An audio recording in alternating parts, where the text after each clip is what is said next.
tentunya kita berharap diberikan kesehatan, kekuatan pada waktunya untuk melaksanakan ibadah hajinya nanti.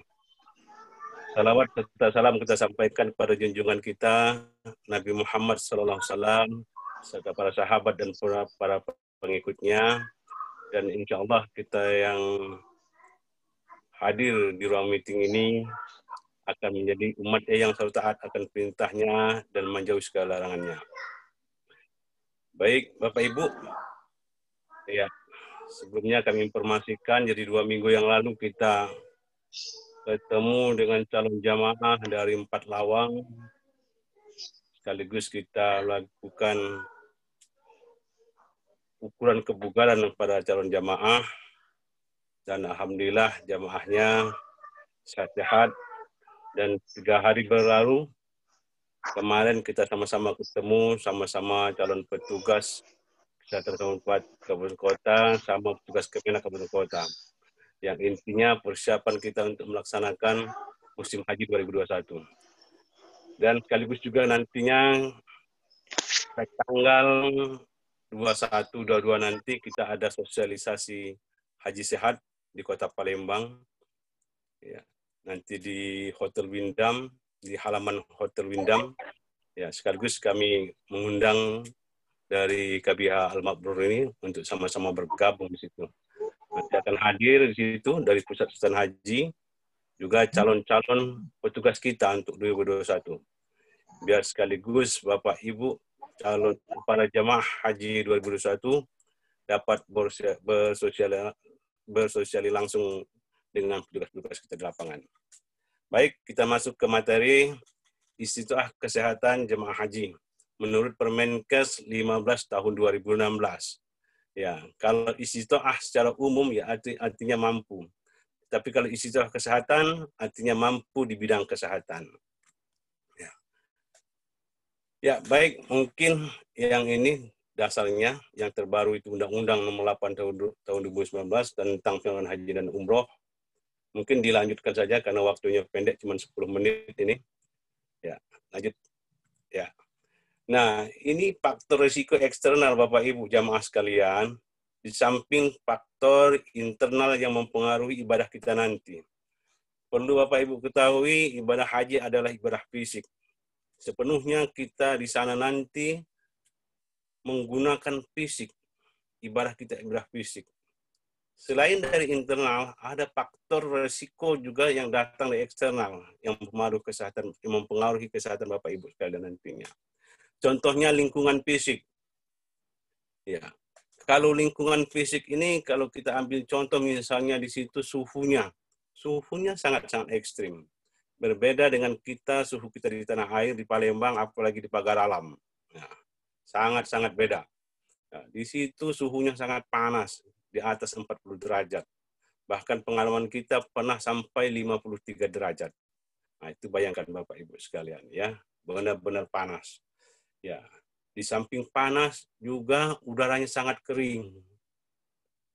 Jadi kalau kita di sini kelembaban udara itu masih basah, masih 80% basahnya itu. Ya. Oleh sebab itu kami harapkan Bapak Ibu sekalian nantinya di situ ya tidak bosan-bosannya menggunakan APD, alat perlindungan diri. Jadi contohnya kalau sekarang ini insya Allah sudah terbiasa memakai masker. Nah, nanti di situ maskernya tetap dianjurkan memakai masker, kita anjurkan memakai masker yang kain. Kenapa kain? Karena kain itu bisa dibasahi, bisa disemprot-semprot, supaya kalau maskernya basah, itu membantu pernapasan ibu akan lembab. Akan enak bernapasnya, tidak kering. Sudah itu APD lain misalnya panas, Bapak Ibu dianjurkan memakai payung, menghindari sengatan matahari langsung. Ya. Selain itu, Bapak Ibu dianjurkan misalnya pakai sendal. Ya. Sendal disarankan tidak memakai sendal yang berjepit. Ya. Karena pakai sendal jepit di situ panas, kalau panas dia biasanya putus. Kalau putus, nah jangan sekali Bapak Ibu sekalian menginjak langsung aspal atau jalan di situ di Mekah atau di Madinah. Ya. Kalau sampai nginjak itu, bayangkan misalnya suhu 45 derajat sudah terjemur berhari-hari, nah dijamin kakinya melepuh. Nah, oleh sebab itu tidak kita harapkan. Kalau misalnya kaki Bapak Ibu sampai melepuh, maka otomatis jamaahnya juga nanti akan terganggu. Maka dia tidak bisa jalan, bahkan berminggu-minggu sampai 1 minggu nanti tidak bisa jalan. Ya. Banyak APD-APD lain yang harus dimanfaatkan, yang harus digunakan, misalnya kacamata hitam dan lain sebagainya. Yang berikut, lingkungan sosialnya. Di situ nanti Bapak Ibu, walaupun nanti di sini sudah kenal dengan jamaahnya yang lain, dengan kawan-kawan satu KBH yang lain, tetapi di situ nanti beda. Misalnya tempat tidurnya. Nah, kalau di rumah biasanya Ibu biasanya ya tidurnya tidak ada masalah. Berdua aja dengan suami, dengan istri atau dan lain sebagainya. Ya. Tetapi di situ nanti Bapak Ibu, ya ada hal yang baru, teman baru, cara baru dan lain sebagainya. Kalau biasanya tidur berdua, terus sendiri dan lain sebagainya, di situ nanti 4-6 orang, bahkan sampai 8 orang kalau ada yang kamar yang besar. Nah, karakter jamaah yang lain dengan yang lainnya itu sangat berbeda. Ya. Diharapkan karena perbedaan ini Bapak Ibu segera beradaptasi, sama-sama saling menyesuaikan, dan tidak menonjolkan egonya masing-masing. Misalnya, mau tidur ada yang lampunya yang mau terang, dan yang lain misalnya tidurnya mau gelap. Ada yang misalnya AC-nya yang mau dingin, ada yang lain tidak tahan pakai AC. Banyak sekali yang aneh. Ada yang menggunakan kamar mandi, dia santai berjam-jam sampai setengah jam nongkrong di kamar mandi, sementara yang kawan yang lain sudah nunggu. Nah, kami harapkan Bapak Ibu segera menyesuaikan diri dengan keadaan ini. Jangan dibawa kebiasaan kita atau menonjolkan ego kita masing-masing. Kalau misalnya tidak tahan yang pakai terang tadi ya, tidurnya ada siapkan misalnya apa anduk kecil atau segala macam untuk menutup mata dan lain sebagainya. Ya, yang berikutnya faktor lingkungan psikologis. Nah, di situ Bapak Ibu kita terpisah dengan keluarga. Jadi nanti tidak suami istri kemudian ibu-ibu sama ibu-ibu, sama bapak-bapak sama bapak-bapak, terpisah dengan keluarga dan lain sebagainya. Ya, jauh dengan kebiasaan yang berbeda. Ya. Nah, itu juga Bapak Ibu harus saling memahami sesama jamaahnya. Ya. Yang berikutnya kebijakan tentang misalnya tempatnya agak jauh. Nah, jadi kalau agak jauh Bapak Ibu misalnya mau ke Haram atau kalau Nabawi, kalau di Madinah rata-rata dekat. Tapi kalau misalnya di Mekah itu rata-rata ya lumayan. Tetapi dipersiapkan biasanya bus salawat namanya. Ya, Bapak Ibu misalnya harus mempersiapkan waktu lebih awal. Kalau misalnya datang misalnya mau subuh, biasanya jam 2, jam 3 sudah berangkat dari hotel. Nah, dalam menggunakan bus ini hati-hati nantinya jangan sampai berdesak-desakan, atau menggunakan liftnya juga hati-hati jangan sampai berdesak-desakan. Nah, supaya kita jangan sampai terjadi hal-hal yang tidak diinginkan, terutama dengan jemaah-jemaah yang sudah usia lanjut, ya sangat berisiko. Apalagi memang sudah ada risiko penyakit yang ada di para jemaah sekalian. Baik, lanjut. Ya, ini tentang fatwa MUI. Saya uraikan secara singkat. Jadi, kenapa mesti saya sampaikan? Nah, hubungannya karena dengan istitoah. Jadi ini sudah fatwa MUI. Jadi bagi yang jamaah yang tidak mampu itu sudah tidak dianjurkan lagi ya, yang tidak istitoah, tidak dianjurkan lagi untuk melaksanakan ibadah haji. Itu dianjurkan untuk digantikan dengan keluarganya. Itu menurut MUI ya. Ya, jadi tidak wajib bagi dia. Bagi yang tidak mampu lagi secara fisik untuk melaksanakan ibadah haji. Oke, lanjut. Lanjut. Ya, tujuan dengan kesehatan haji. Ya, yang pertama untuk mencapai kondisi kesehatan istitoah. Oleh sebab itu, Bapak Ibu dianjurkan ya untuk selalu memeriksakan kesehatannya, supaya pada waktunya nanti Bapak Ibu melaksanakan ibadah haji ini nanti Bapak Ibu sudah siap secara keseluruhan ya. Jadi ada risiko sudah dapat terkendali. Misalnya yang kedua misalnya mengendalikan risiko kesehatan. Jadi misalnya risikonya itu apa? Misalnya darah tinggi, jadi tensinya tidak terlalu tinggi lagi, sudah terkendali. Misalnya kencing manis, misalnya diabetes ya, diabetesnya sudah terkendali. Ya. dengan mengikuti petunjuk-petunjuk saran atau dari petugas kesehatan yang Bapak Ibu temuin atau dengan petugas yang tempat Ibu memeriksakan kesehatannya. Ya, silahkan selalu kontrol ke rumah sakit atau ke puskesmas dan lain sebagainya, misalnya di praktek dokter, silahkan, tidak masalah ya. Yang penting kesehatan Ibu Bapak sekalian dapat terkendali dengan baik. Yang berikutnya, menjaga agar jamaah haji dalam kondisi sehat selama di Indonesia dan selama perjalanan dan di Arab Saudi. Itu tujuan kita melaksanakan pemeriksaan Bapak Ibu dari awal, dari pertama sekali sampai menjelang keberangkatan. Harapan itu seperti itu. Jadi kesehatan Ibu dapat terjaga dengan baik. Yang berikutnya, mencegah terjadinya transmisi penyakit menular yang mungkin terbawa keluar atau masuk ke tanah air. Ya, supaya Ibu jangan yang datang ke Mekah jangan bawa penyakit, begitu pulang juga diharapkan tidak bawa penyakit. Ya, itu. Yang berikutnya, memaksimalkan peran serta masyarakat dalam penyelenggaraan ibadah haji. Ya, banyak di sini adanya ya. Peran serta masyarakat itu salah satunya KBIH dan lain sebagainya. Oke, yang lanjut berikut. Ya, istilah kesehatan adalah kesehatan jemaah haji, kemampuan jemaah haji dari aspek kesehatan meliputi fisik dan mental. Jadi yang terukur. Ya, jadi Bapak Ibu, jadi kita tidak semata-mata petugas kita di kabupaten kota menentukan Bapak Ibu misalnya istiqoah atau tidak istiqoah. Jadi harus melalui proses yang ketat ya. Ya. Yang berikutnya, ibadah haji merupakan ibadah rangkaian melibatkan aktivitas fisik seperti yang saya sampaikan tadi ya. Jadi dari sekarang fisik Bapak Ibu sudah mulai dibiasakan, misalnya apa, dengan jalan pagi ya yang rutin ya. Supaya di situ nanti tidak kaget ya. Dan memang di situ nanti luar biasa, di samping alamnya yang berbeda dengan kita di sini, memang di situ fisik yang banyak digerakkan. Ya, dari awal ya, dari tawaf ya, sa'i dan lain sebagainya semuanya fisik. Jalan kaki terus Bapak Ibu. Justru itu Bapak Ibu di sini dianjurkan jalan kaki ya. Ya, dari sedini mungkin. Yang berikutnya, dalam rangka upaya menuju istiqomah kesehatan, maka jemaah haji harus dilakukan pemeriksaan dan pembinaan kesehatan sejak jemaah haji mendaftarkan diri ya. Bapak Ibu mungkin sudah alami dari pemeriksaan pertama waktu mendaftar, itu salah satunya itu harus diperiksa, atau kalau dulu namanya surat keterangan sehat. Ya. Lanjut.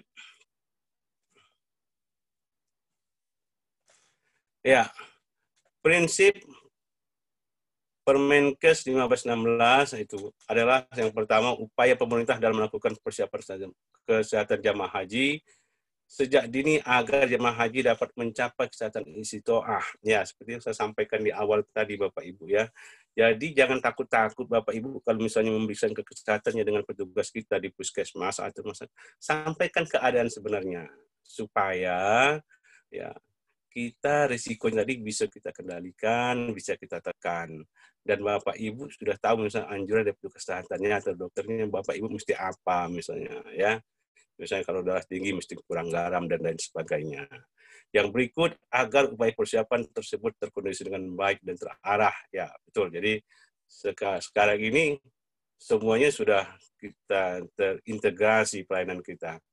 Baik dari Kementerian Agama, kesehatan, juga nanti dengan bank setoran haji. Jadi secara komprehensif, kalau salah satunya misalnya tidak lengkap, maka dengan yang lain tidak nyambung informasinya. Baik, yang berikut, penetapan istiqomah kesehatan merupakan informasi terhadap batasan atau kriteria dari seorang jamaah dalam rangka menjalankan rukun dan wajib haji. Oke, lanjut saja. Ya, ini adalah skema pemeriksaan para jamaah haji 1, 2, dan 3. Mungkin lanjut.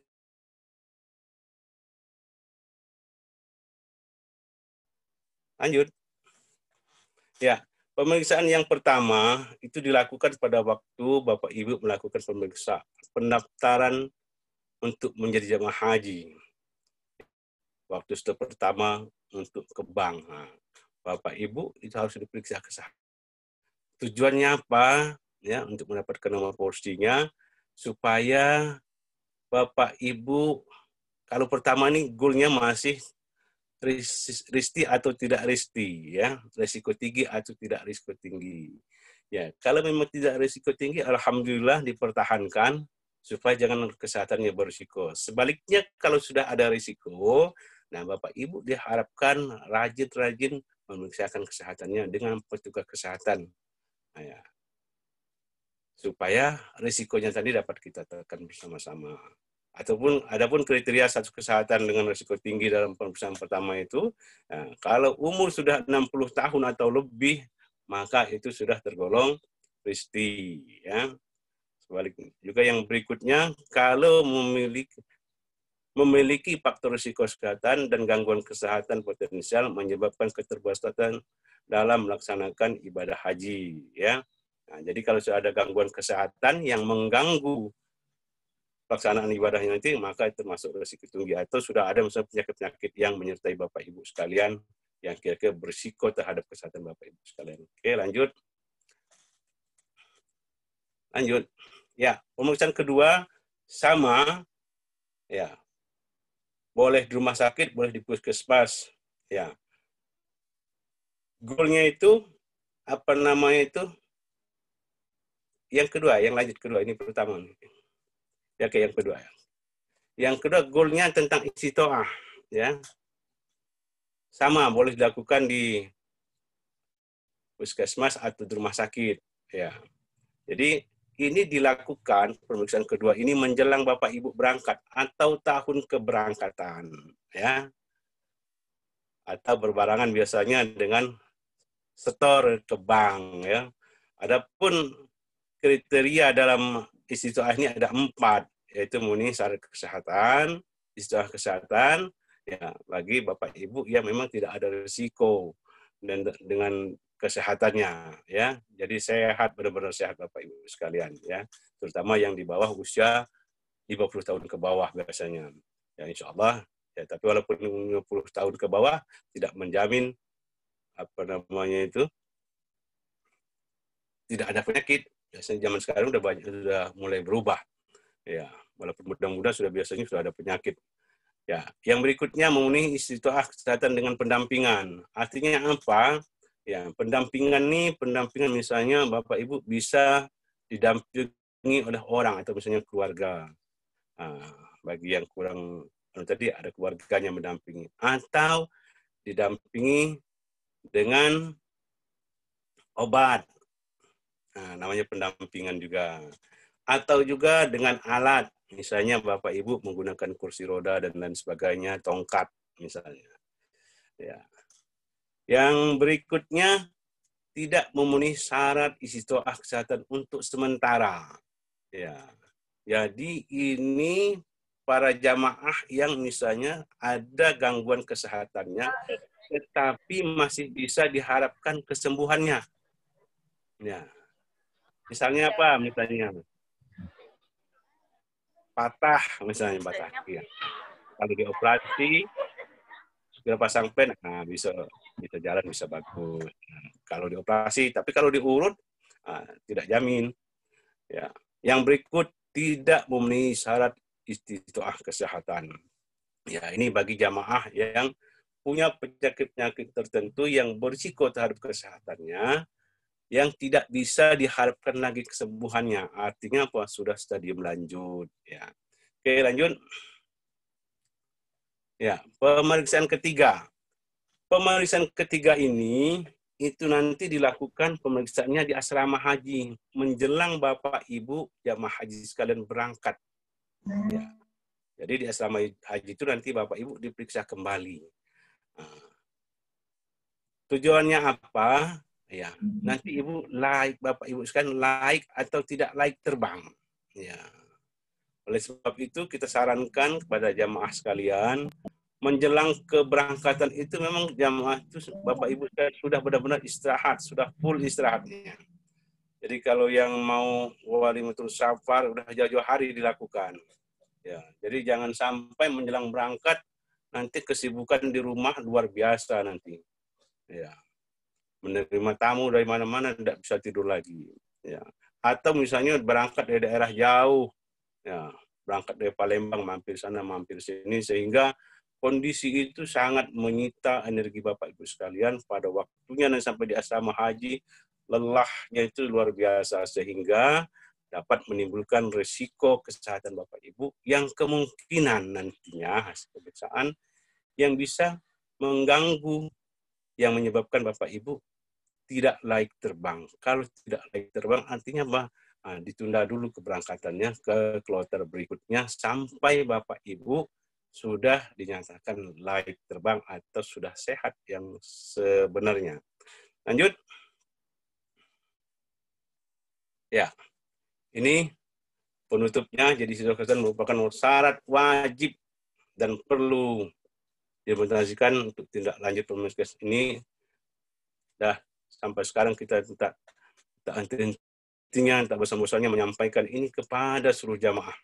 Ya, kenapa? Kalau tidak istitoah, maka yang lain-lainnya juga akan terganggu persyaratannya. Misalnya tidak divaksin, maka yang lain visanya juga akan terganggu dan lain sebagainya. SPMA-nya juga tidak akan keluar.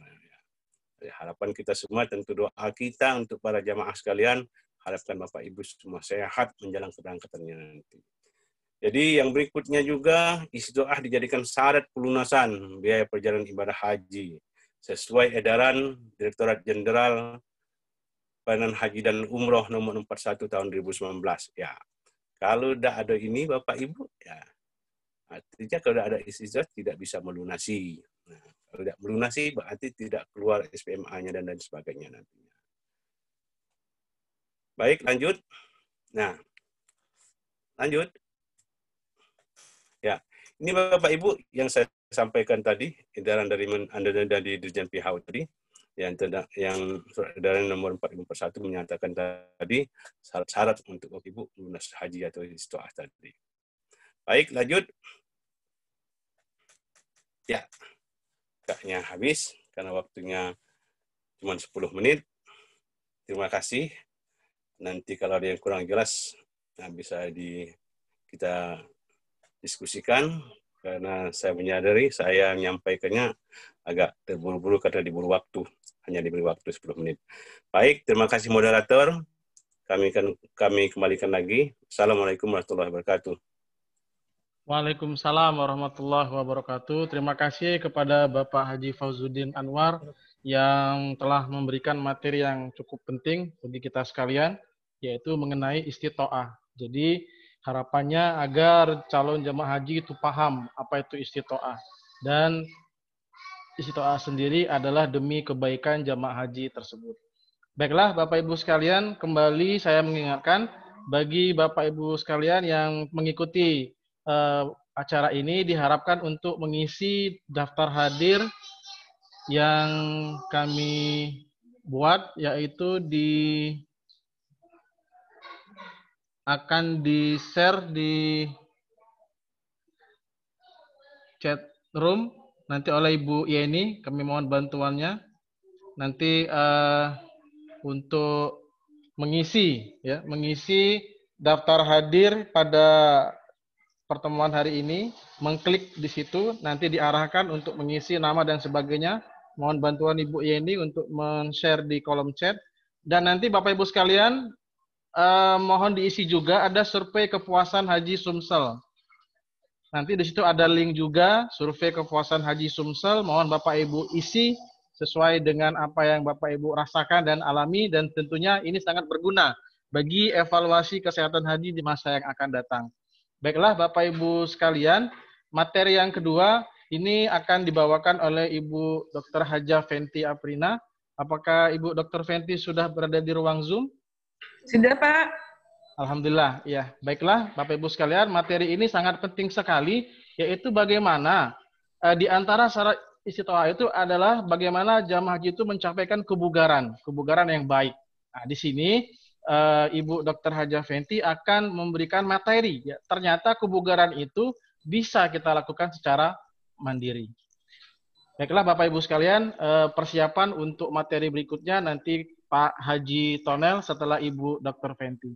Kepada Ibu Dr. Fenty kami berikan waktu 10-15 menit. Kepada Ibu kami persilakan.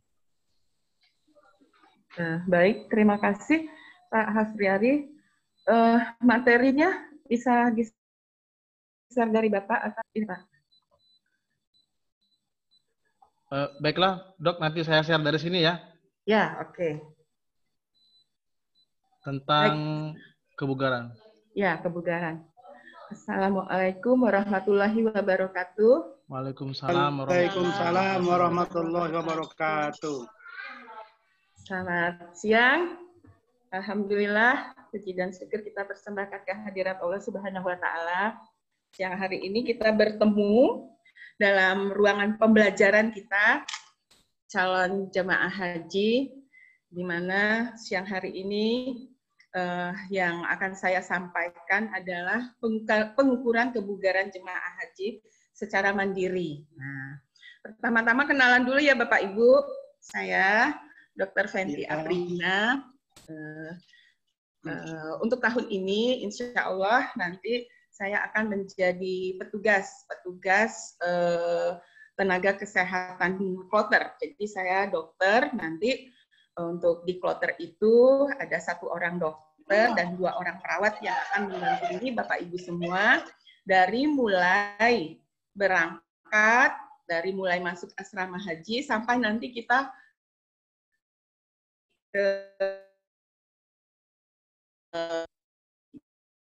sama di perjalanan kita ibadah haji.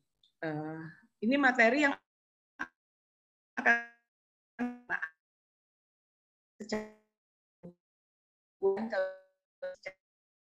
lanjut Pak Ari. Next Pak Ari. Nah, ini kenapa dan kondisi kebugarannya itu minimal dalam kategori cukup. Supaya apa? Kalau kita bugar, maka pada saat kita melakukan kegiatan seluruh rangkaian ibadah haji di Tanah Suci nanti, kita bisa menjalankan semua rangkaian ibadah itu dengan baik, ya. Artinya kita bisa melaksanakan seluruh rangkaian ibadah haji sesuai dengan kondisi kesehatan kita. Nah, biasanya sebelum-sebelumnya, ini pada tahun-tahun sebelumnya, kebugaran itu dilakukan oleh puskesmas. Kalau tahun-tahun sebelumnya itu pemeriksaan kebugaran itu dilakukan oleh puskesmas pemeriksa minimal 2 kali sebelum keberangkatan. Jadi dengan berjarak lebih kurang 3-6 bulan dilakukan pengukuran kebugaran secara rutin. Tapi sekarang pada tahun 2020 kita mengalami masa pandemi sehingga pengukuran kebugaran itu agak terhambat. Nah, dan memang juga hasil pengukuran kebugaran untuk kita Provinsi Sumatera Selatan ini karena ada pandemi tadi, maka pengukuran kebugaran kita itu hanya 33%, padahal minimal 80% seluruh jemaah haji itu harus diukur kebugarannya. Nah, karena apa? Dengan mengukur kebugaran itu bisa diketahui. Jadi kita mengetahui secara alami indikator fungsi-fungsi di organ vital di tubuh kita ini. Jadi fungsi jantung dan pembuluh darahnya, kemudian fungsi paru-parunya, kemudian fungsi oksigenasi di dalam tubuhnya. Itu dengan mengukur, kita melakukan perjalanan sejauh 1,6 km itu, atau lebih kurang 4 kali lapangan bola kita muter, atau kalau di Gambang Iwa itu 8 kali sampai 12 kali kita muter, itu kalau kita bisa mencapai hitungan perjalanan itu, maka kita dalam kategori bugar, ya. Yang paling penting itu untuk kebugaran itu adalah minimal kategorinya cukup, artinya sesuai dengan jenis kelamin, sesuai dengan umur kita. Ya, jadi berapa lamanya itu ada ukurannya. Nah, dengan adanya pandemi ini, maka pengukuran kebugaran itu harus dilakukan oleh Bapak dan Ibu semua calon haji secara mandiri. Nah, dalam materi inilah yang akan saya sampaikan bagaimana melakukan pengukuran kebugaran jemaah haji itu secara mandiri. Lanjut, Pak Ari.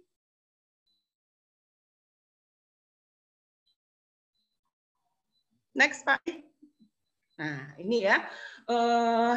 Pelayanan kesehatan haji itu ada tiga fungsi. dari pelayanan kesehatan haji itu. Jadi melakukan pembinaan, melakukan pelayanan, dan memberikan perlindungan kepada jamaah haji agar jamaah haji itu bisa mencapai kesenangannya.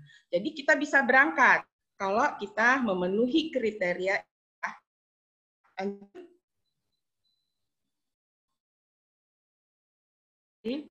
Next.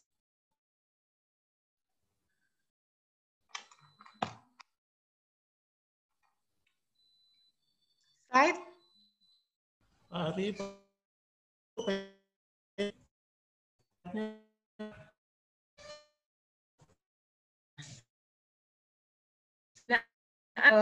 Kesehatan haji itu terus dilakukan puskesmas baik ini. Nah, seperti saat ini kita melakukan pembelajaran melalui media Zoom ini adalah upaya yang dilakukan oleh seluruh petugas kesehatan bekerja sama dengan Dinas Kesehatan Kabupaten Kota dan Puskesmas untuk melakukan pengukuran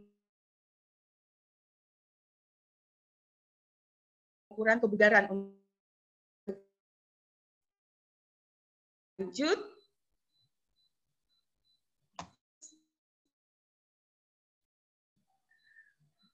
Next.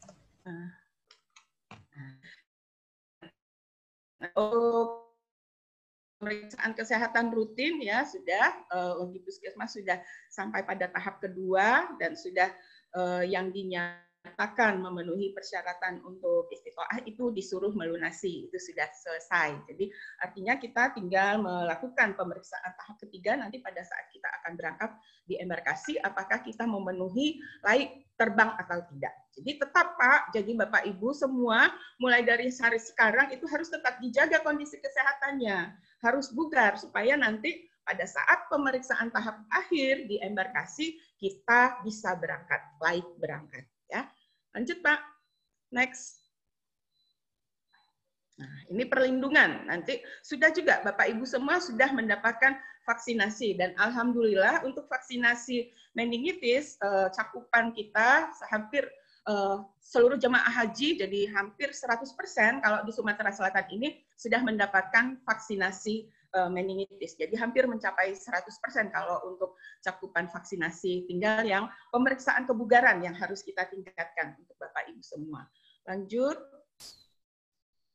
Nah, ini bagaimana melakukan pengukuran kebugaran secara mandiri. Jadi melakukan pengukuran secara mandiri ini, Bapak Ibu semua nanti akan diberikan formulir di dalam grup WA ini juga akan dibagikan bagaimana cara mengukurnya juga akan dibagikan. Kemudian nanti Bapak Ibu semua harus mengisi identitas diri Bapak dan Ibu semua.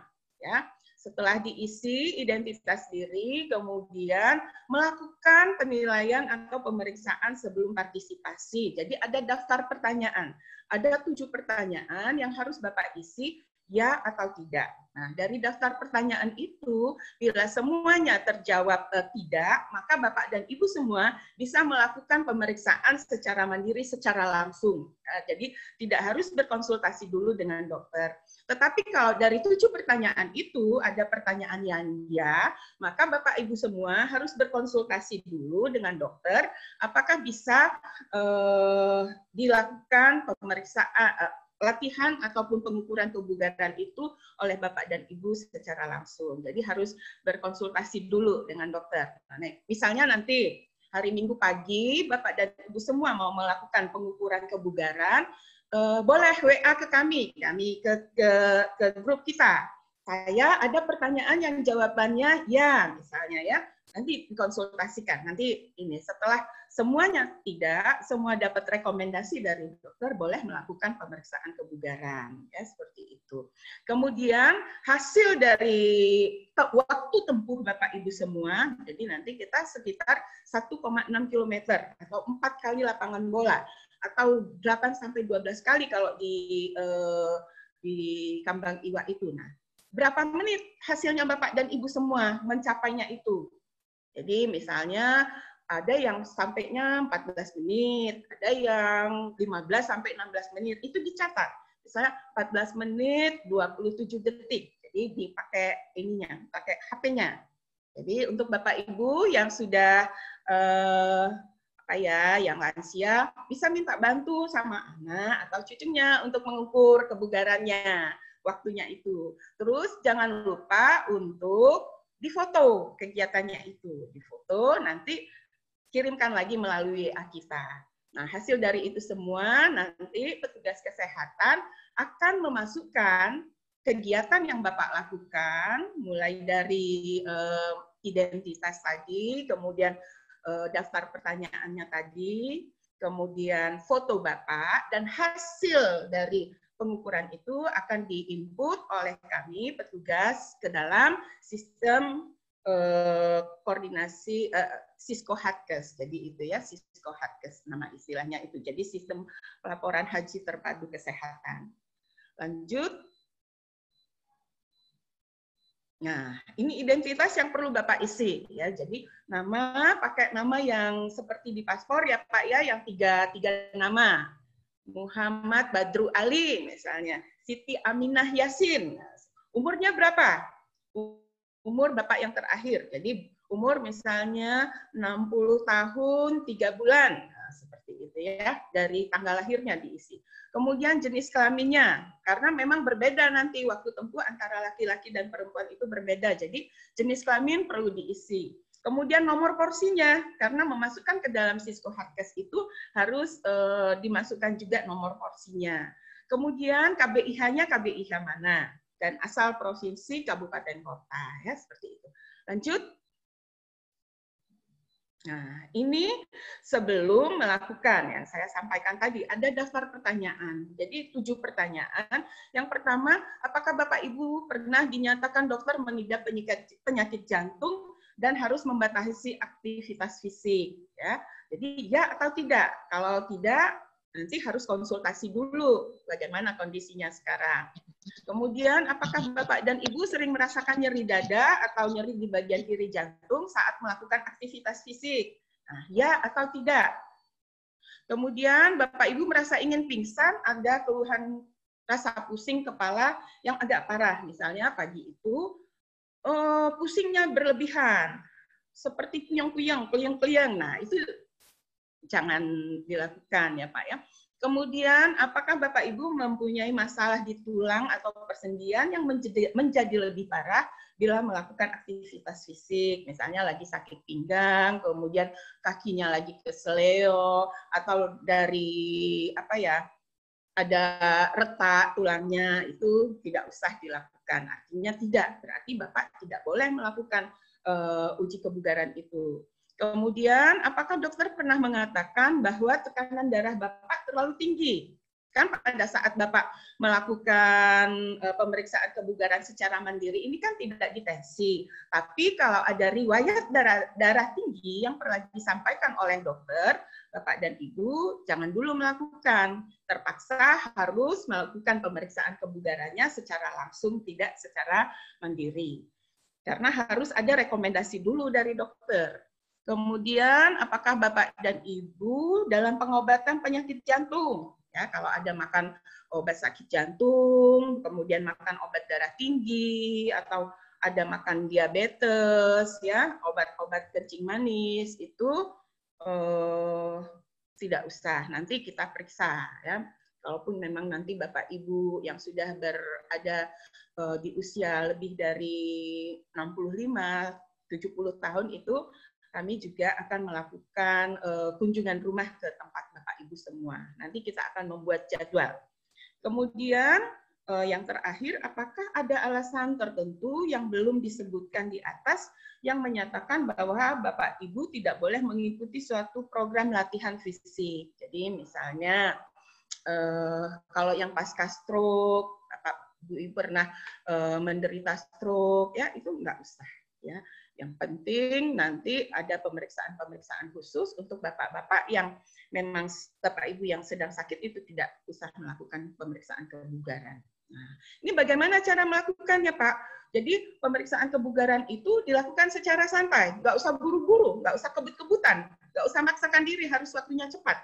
Karena karena nanti ada ukurannya. Umurnya berapa, usianya, jenis kelaminnya berapa, waktu tempuhnya berapa. Jadi nggak usah, kita bukan lomba-lomba Pak, hanya mengukur kebugaran itu adalah indikator bagaimana fungsi-fungsi alat-alat vital kita itu apakah berfungsi dengan baik. Jadi fungsi sirkulasi, jantung dan pembuluh darah, fungsi paru, dan fungsi oksigenasi di dalam darah kita. Itu yang diukur. Jadi bukan kebut-kebutan seperti lomba ya Bapak Ibu semua.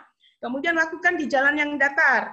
Jangan jalannya naik turun. Kalau naik turun itu kan akan menambah kelelahan. Jadi enggak usah di jalan yang datar. Kemudian lakukan seperti di lapangan bola karena ukurannya kan sudah pastilah ya. Jadi di lapangan. Kemudian jika terjadi sesak, nyeri dada, segera hentikan.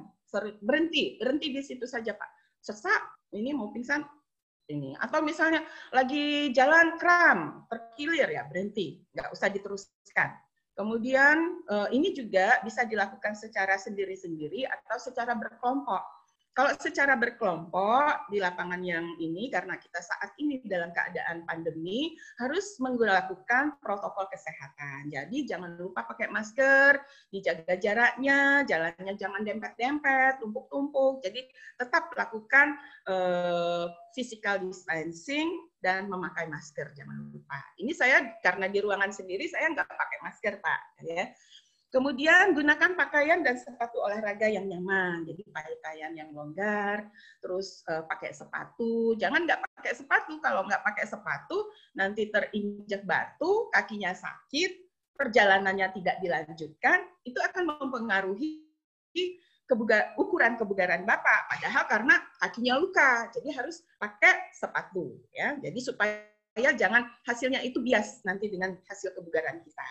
Kemudian sampai finish, nanti sampai selesai, jangan langsung berhenti, lakukan dulu pendinginan, goyang-goyang sebentar. Kemudian jangan lupa untuk dicatat berapa waktu tempuhnya. Ya. Dan juga jangan lupa untuk difoto, karena fotonya juga akan diupload ke dalam Siskohat kita. Nah, kebugaran ini bisa diulang lagi setiap 3-6 bulan, karena memang kondisi kebugaran kita tergantung dari kesehatan kita pada saat itu.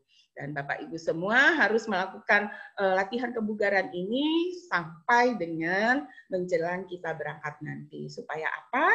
Supaya nanti pada saat kita di Tanah Suci, kita sudah terbiasa dengan dengan melakukan perjalanan jauh, dengan melakukan latihan-latihan fisik. Jadi di sana kita sudah terbiasa dan juga fungsi oksigenasi di tubuh kita itu sudah menjadi lebih baik. Lanjut. Next. Ya, lanjut.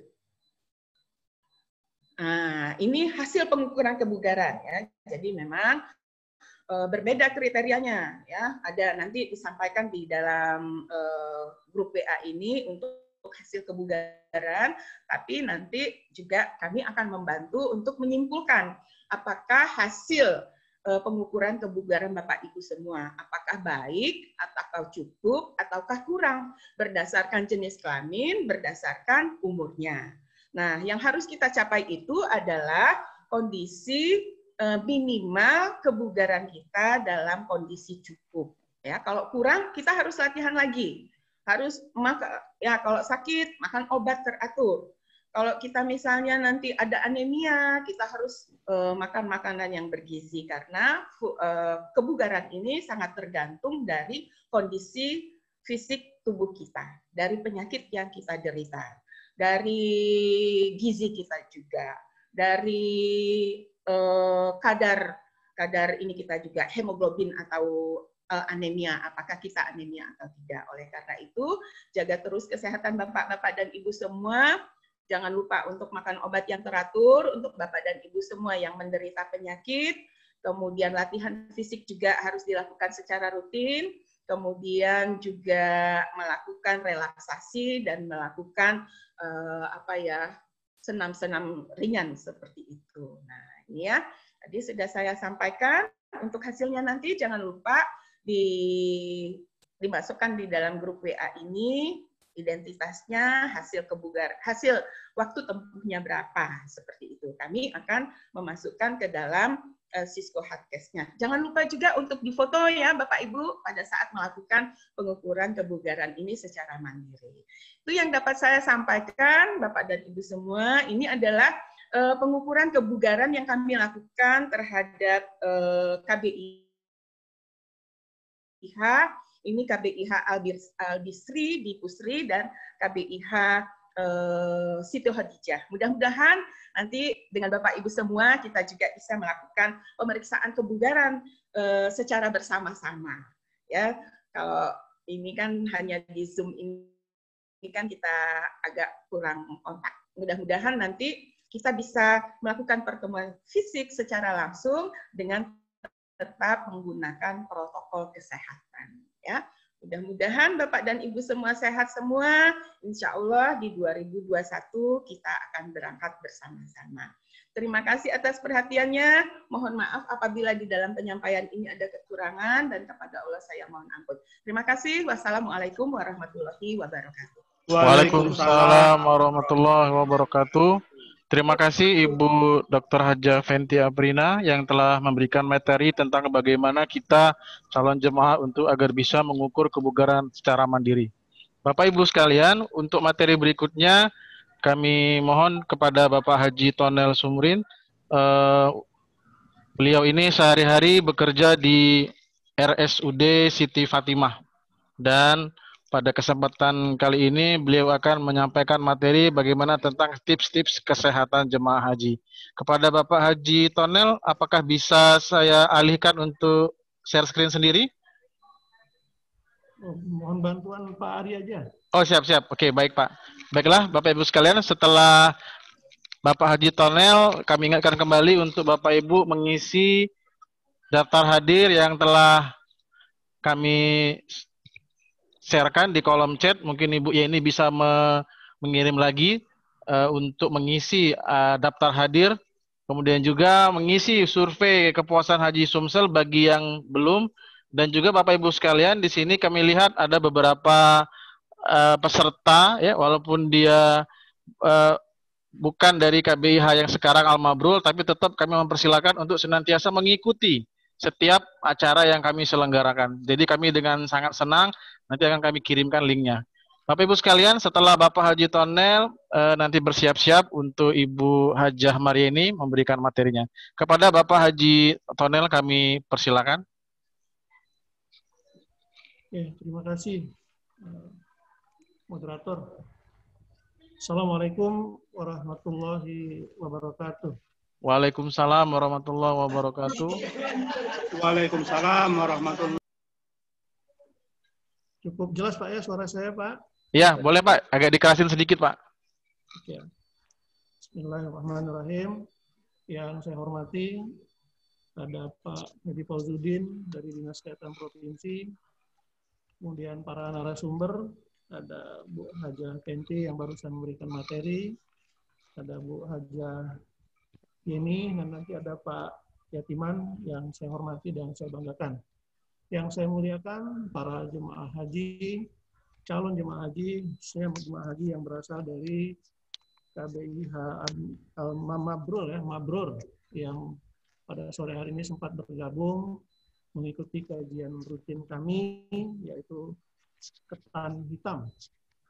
Kajian online kesehatan haji khusus Kota Palembang dan jemaah lainnya yang bukan dari KBIH Mabrur tapi sempat bergabung bersama kita. Hari ini saya akan menyampaikan topik materi yang judulnya himbauan kesehatan selama berhaji. Dan ini penting kita ketahui. Itu tadi sudah dijelaskan secara sekilas. Himbauan ini adalah kaitannya dengan kita meyakini bahwa Bapak Ibu mestinya sudah berangkat haji pada tahun 2000 kemarin. Berarti sudah dinyatakan insya Allah sudah istitoah, dalam artian sudah sehat dan bisa berangkat untuk haji. Karena situasi pandemi, sehingga kita tertunda untuk berangkat. Ya. Nah, maka insya Allah Bapak Ibu, para seluruh jemaah yang Zoom ini dan seluruh jemaah Indonesia bisa berangkat haji pada tahun 2021. Dan saya insya Allah akan dapat juga mendampingi Bapak Ibu untuk bertugas sebagai tenaga kesehatan haji pada tahun 2021 ini. Mudah-mudahan kita sama-sama berangkat ya Bapak Ibu ya. Nah, langsung ke materi saya. Himbauan ini adalah tentang bagaimana kita terus berupaya supaya sehat. Jadi ada topik kita ini, haji sehat, haji mabrur. Harapannya begitu. Bagaimana kita bisa mabrur kalau kita tidak sehat, sehingga kita tidak bisa melaksanakan haji secara sempurna. Walaupun urusan mabrur ini adalah urusan kita dengan Allah SWT. Tapi minimal dengan kesehatan, maka insya Allah kita bisa melaksanakan yang namanya rukun haji, wajib haji, dan ibadah-ibadah sunnah lainnya di tanah suci tersebut. Nah, himbauan ini akan kami berikan pada saat ini, saat pertama ini. Salah satunya, Pak Ari, slide yang pertama dulu, Pak Ari. Pak Ari, slide yang pertama, yang A, B.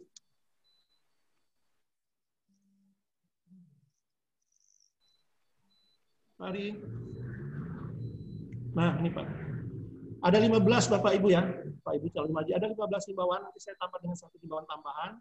Pertama, nanti ketika kita berada di tanah suci itu, makan makanan yang bergizi dan buah-buahan. Ini penting dilakukan.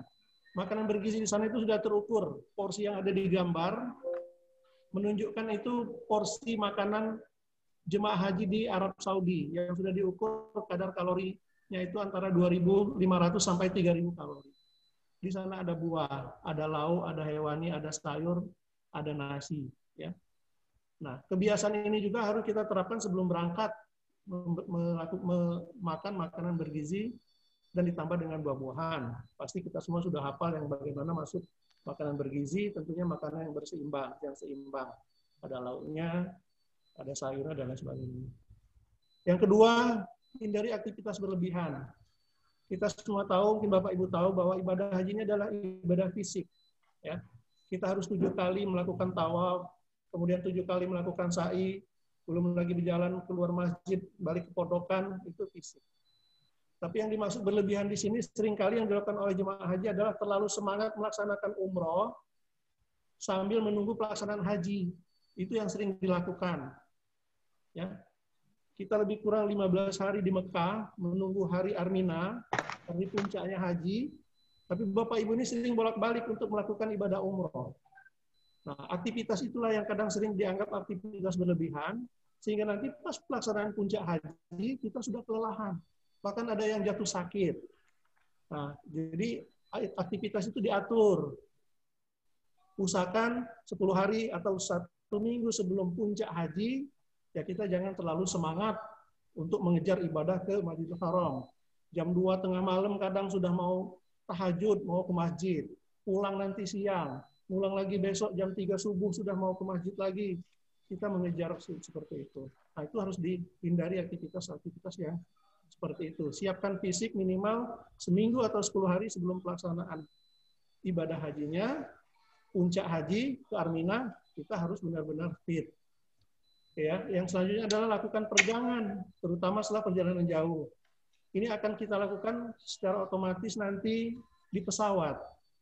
Kita dari Palembang langsung nanti ke Mekah itu atau ke Madinah, gelombang 1, gelombang 2, perjalanan menempuh waktu lebih kurang 9 jam. Ya. Nah, nanti kita akan dipandu, nanti petugas kesehatan yang mendampingi kloter akan membantu untuk bapak-bapak melakukan peregangan di dalam pesawat tersebut. Atau senam kecil, senam ringan, peregangan jari-jari, itu akan dipandu oleh petugas yang ada di pesawat tersebut.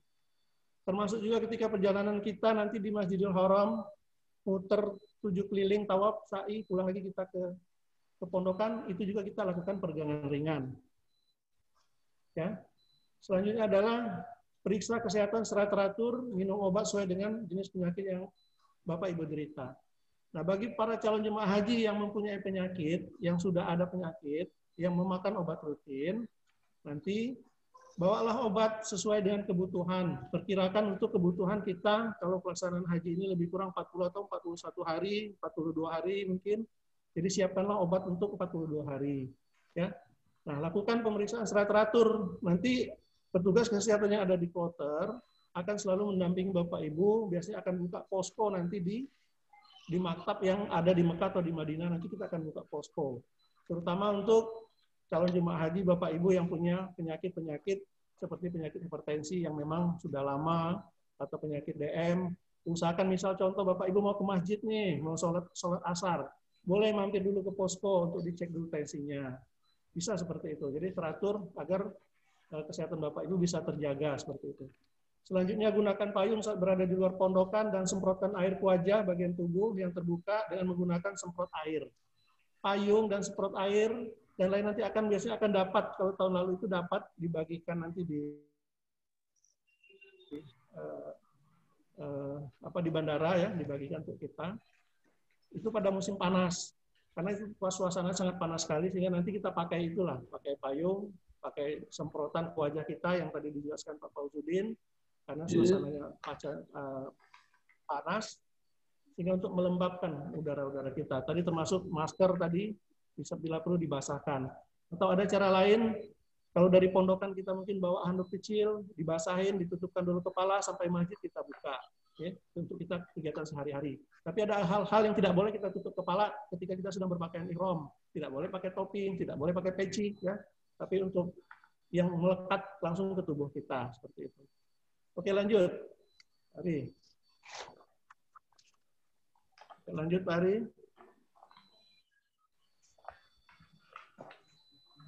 Assalamualaikum. Pak Ari, lanjut, Pak Ari. Pak Ari. Nah, selanjutnya, Pak ya. Minum air putih atau air zam-zam sesering mungkin. Ya. Nanti Bapak Ibu di Mekah itu akan ada gerakan minum air, Pak ya. Mungkin sejam sekali, 2 jam sekali, baiknya kita lakukan minum air. Walaupun tidak haus, di sana kita harus minum. Ya. Karena di sana penguapan cairan dalam tubuh kita ini cukup tinggi, yang keluar lewat pori-pori kita, tapi suasananya itu tidak sejuk, sehingga kita tidak terasa haus. Padahal air yang di tubuh kita itu sudah menguap melalui pori-pori kita. Makanya dianjurkan nanti kalau bisa setiap jam itu minum, setiap jam itu minum. Nanti juga akan dipandu oleh petugas untuk minum bersama. Tujuannya adalah mengingatkan ibu-ibu supaya sering minum. Yang selanjutnya adalah gunakan masker. Ya, ini masih dalam suasana pandemi. Ya. Jadi masker, walaupun pandemi, tidak pandemi, untuk 2021 masih ada himbauannya untuk menggunakan masker. Pakailah masker yang standar. Kalau seperti kita ini termasuk lumayan standar. Lalu terpaksa harus pakai masker kain, pakailah masker kain yang agak tebal. Itu tadi masker kain bisa kita basahin, ya seperti itu. Pakai masker terus-menerus. Ya. Tujuannya apa? Untuk menghindari jangan sampai kita tertular oleh penyakit yang berhubungan melalui saluran pernapasan kita, baik hidung maupun mulut. Sebagaimana yang sekarang adalah tentang COVID. Pakai masker, jaga jarak, dan selalu cuci tangan. Itu boleh juga kita terapkan selama di sana, dan juga selama di Indonesia ini kita sudah terbiasa dengan memakai masker tersebut. Selanjutnya ada gunakan alas kaki jika berada di luar ruangan. Tadi sudah dijelaskan oleh Pak Haji Fauzudin tadi, kalau alas kaki jangan pakai alas kaki yang sendal jepit, yang dalam artian mudah putus, Bapak Ibu. Sendal jepit itu, karena kita berjalan sudah mudah putus. Kalau nanti putus, kita pulang tanpa alas kaki, jalanan panas, dikhawatirkan itu akan mencederai kita. Jadi pilihlah alas kaki yang, seperti yang dalam gambar ini sudah lumayan standarnya. Ada karet, ada talinya seperti itu ya. Nah, untuk menggunakan alas kaki ini membawa ke masjid itu, kita nanti bawa kantong. Jangan tinggal di luar masjid kalau kita masuk masjid. Bawa kantong. Biasanya KBIH atau paket waktu pendaftaran haji itu kantong untuk tempat sandal itu sudah kita bawa. Jadi kalau masuk masjid kita bawa aja, masukkan. Keluar nanti kita keluarkan lagi. Selanjutnya adalah hindari kontak langsung dengan onta ya Bapak Ibu ya. Sangat tidak dianjurkan pada situasi sekarang. Nggak usahlah dulu kita berfoto dengan onta. Apalagi minum air susu onta langsung di peternakannya. Itu saya dulu pernah lakukan pada tahun 2008, saya minum air susu onta itu di peternakannya. Memang sangat enak, sangat sejuk, sangat nyaman, sangat segar gitu ya. Tapi sekarang jangan lakukan itu. Ini himbauan keras, ya, himbauan keras. Oke. Selanjutnya bagi wanita yang masih haid, itu tuh dianjurkan berkonsultasi kepada dokter untuk mengatur siklus haidnya. Jangan sampai pas pelaksanaan mau umroh atau pelaksanaan hajinya, mau tawaf ifadah, misalkan mau rukun haji, wajib haji, kita kedatangan tamu, ya. Kasihan. Nah, makanya itu nanti konsultasi ke dokter, bila perlu konsultasi selama di Indonesia, konsul dari sekarang, bagaimana cara minumnya, kapan mulai minumnya, obat apa yang perlu disiapkan gitu kan. Nah, ketika sampai sana itu ya tinggal konsultasinya seperlunya saja. Nah, yang ini jangan menahan buang air kecil. Ini sering terjadi pada jemaah sehingga kadang ini mempengaruhi terhadap dia pipisnya gitu kan. Kenapa nih dia jarang buang air kecil? Dia takut ketika di dalam masjid tuh jauh mau keluar sehingga ditahan-tahan gitu. Ini ada tipsnya caranya untuk tidak menahan buang air kecil, atau ada bapak-bapak atau ibu-ibu yang malah sering pengen buang air kecil. Tapi gimana kok harus ditahan, sementaranya harus ditahan gitu kan. Ada cara dari pondokan kita bisa minum dulu, ya. Kemudian sesampai di masjid kita bisa BAK. Lalu kita minum lagi masuk masjid. Insya Allah keluar kita waktunya sudah mau pipis lagi. Bisa bertahan antara 2 sampai 3 jam. Ditambah dengan doa sesudah kita minum, mau masuk masjid, ya tambah saja dengan doa. Ya Allah ya Tuhanku, perihalalah kesucian wudhuku sampai saya selesai melaksanakan ibadah di dalam masjid. Tambah doa seperti itu. Samping doa, kita wudhu. Insya Allah, kita selama dalam masjid, tidak ada kepengen untuk buang air kecil, tapi setelah keluar masjid, baru rasa untuk buang air kecil itu terlaksana seperti itu. Ya. Selanjutnya adalah tidak merokok ya Pak Ibu ya. Tidak merokok. Tapi bagi bapak-bapak yang punya kebiasaan merokok, yang kadang ada di sini bawa dari Indonesia, bawa berapa slot itu ke sana ya. Di sana itu merokoknya tidak bebas, tidak seperti di kita. Ya. Apalagi ruangan kamarnya yang VIP, yang bintang 4, bintang 5 hotelnya, itu sangat tidak dibolehkan merokok. Kita sudah tahu bahaya rokok, bagaimana pengaruhnya terhadap teman kita yang tidak merokok menghisap asapnya. Bagaimana teman kita di sebelahnya mungkin ada asma sementara kita merokok, itu akan membahayakan orang lain, samping membahayakan diri sendiri. Usahakan stop dulu merokok. Mudah-mudahan pulang dari hajinya yang biasa merokok, sampai Indonesia dia tidak merokok lagi. Selanjutnya adalah tahallul, bersyukur, sehat dan aman. Maksudnya begini ya Pak Ibu, ketika nanti kita selesai melaksanakan ibadah umroh atau haji, itu ada yang terakhirnya itu tahallul, bersyukur. Maksudnya aman itu apa? Pastikan ya alat cukurnya itu bersih gitu loh. Ya, bersih. Kalau hanya potong 2-3 helai rambut kita, itu bisa aman. Kuasnya kadang pun sampai gundul kalau bapak-bapak ya, kalau laki-laki seperti itu. Karena untuk mengambil barokahnya dari setiap helai rambut itu insya Allah jadi penonton ayo. Tidak apa-apa yuk. Itu alat cukurnya ya. Jangan sampai sudah ada yang berdarah atau bekas orang yang luka sebelumnya berdarah, itu takut mengkhawatirkan ada penyakit yang ditularkan melalui darah, contoh misalnya HIV. Ya, jadi bersyukurlah dengan aman. Kalau bisa bawa alat cukur sendiri atau saling cukur antar teman boleh seperti itu. Ya. Selanjutnya yang O adalah sering-sering baca doa untuk kesehatan dan keselamatan. Pesan kita Bapak Ibu ketika berdoa dimanapun tempat kita berdoa, jangan berdoa untuk sendiri. Doakan juga kami petugas nanti kalau kami bertugas. Kami juga akan mendoakan Bapak Ibu. Jadi sama-sama kita mendoakan, kita doakan jemaah haji Indonesia, amin. Palembang, dan kita saling itu ya. Insya Allah kita di sana sehat semua, dapat melaksanakan rukun ibadah haji wajib maupun ibadah sunat lainnya. Mudah-mudahan dengan haji sehat maka haji kita akan mabrur. Yang selanjutnya terakhir adalah tambahan, ini jemaah haji terhadap panas, maka tadi kuncinya kita pakai payung. Pakailah alas kaki dan gunakan water spray, semprot wajah kita. Himbauan ini nanti akan Bapak Ibu temukan di embarkasi, nanti akan dihimbau seperti ini. Di pesawat Bapak akan dihimbau seperti ini. Di pondokan, di tenda, Bapak akan dihimbau seperti ini. Nanti pakai payung ya, gunakan alas kaki yang jangan mudah putus, gunakan water spray, semprotkan ke wajah, seperti itu. Akan himbauan ini akan selalu diberikan. Untuk menjaga apa? Jangan sampai terjadi penyakit heat stroke, stroke karena panas, sengatan panas, seperti itu. Ini salah satu untuk mencegahnya. Oke, demikian ya Bapak Ibu. Lebih kurang mohon maaf. Ada 15 himbauan plus 1 himbauan untuk cuaca panas yang dapat saya sampaikan kepada Bapak Ibu. Bilang gampang nah, mana tiga? Semua baik dilakukan di Indonesia sekarang maupun nanti dilakukan setelah kita berada. Demikian dari saya. Billahi taufiq wal hidayah. Wassalamualaikum warahmatullahi wabarakatuh. Waalaikumsalam warahmatullahi wabarakatuh. Waalaikumsalam warahmatullahi wabarakatuh. Terima kasih Bapak Haji Tonel Sumrin yang telah memberikan materi yang luar biasa untuk memberikan kita tips-tips kesehatan bagi jemaah haji. Bapak Ibu sekalian, berikutnya kita masih ada beberapa materi lagi. Yang keempat ini adalah Ibu Hajah Maryeni. Beliau sehari-hari bertugas di Dinas Kesehatan Kota Palembang. Ya. Jadi materi yang keempat ini akan dibawakan langsung oleh Ibu Hajah Maryeni. Kepada Ibu Hajah Maryeni kami persilakan.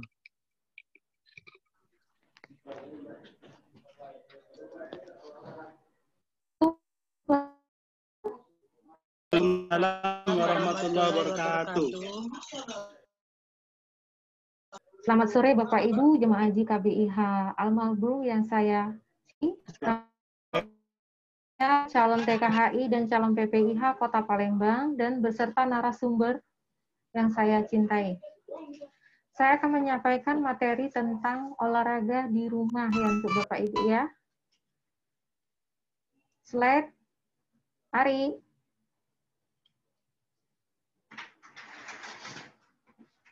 Dokter ini numpang. Oh iya.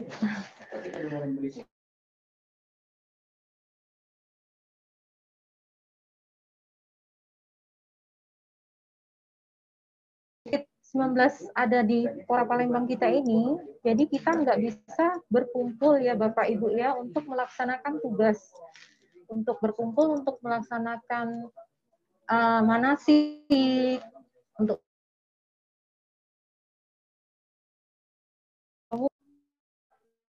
jadi kloter dan insya Allah jadi calon PPIH di tahun 2021 ya Bapak Ibu ya.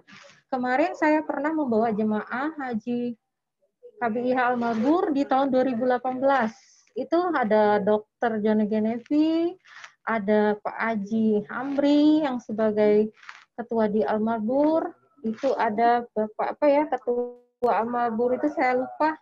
Nah ini rekan-rekan jemaah haji yang di tahun 2018 kemarin ya Bapak Ibu ya. Slide.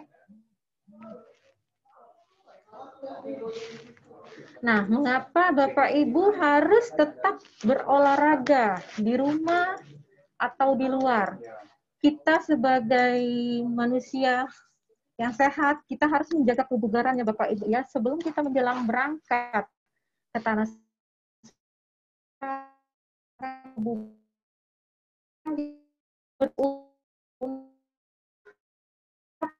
tubuh kita.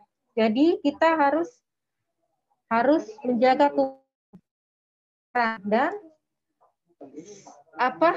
mencegah kelemahan otot di bagian fungsi tubuh kita serta menjaga imunitas kita dan mengurangi stres. Slide.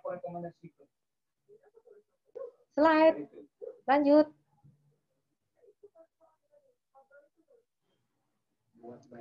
Nah, syarat memulai olahraga, Bapak Ibu harus cukup tidur selama 8 jam per hari ya Bapak Ibu.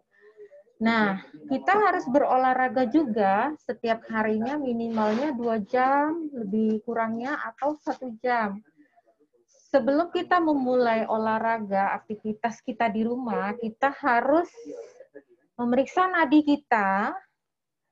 Kita hitung 100 kali per menit untuk cara mengukur nadi kita, meraba denyut nadi di pergelangan tangan kita menggunakan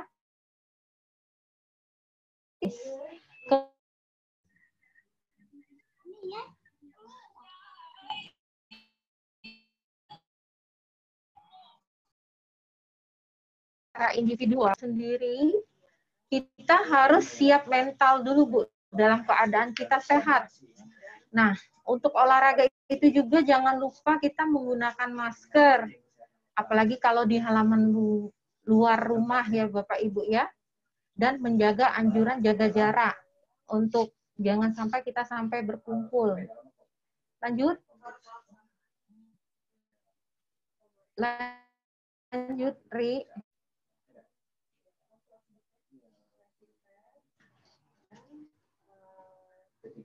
Nah, prinsip olahraga ini harus benar yang terbaiknya demi kesehatan kita. Lanjut. Ari. Nah, prinsip olahraga itu kita harus mengingat keadaan tubuh kita harus fit. Dan juga sudahnya seberapa sering kita melaksanakannya olahraga itu. Kita dalam seminggu itu melaksanakannya 2 kali. Nah, sudahnya seberapa berat olahraga yang kita lakukan dan waktunya dan jenis.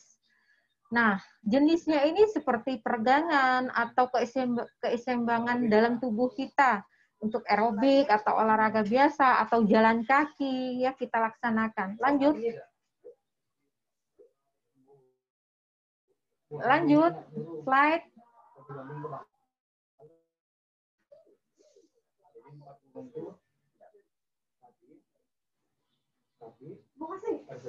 Lanjut, Pak Ari.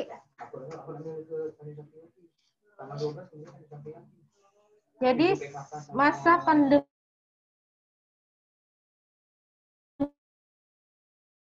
olahraganya yaitu dengan cara kita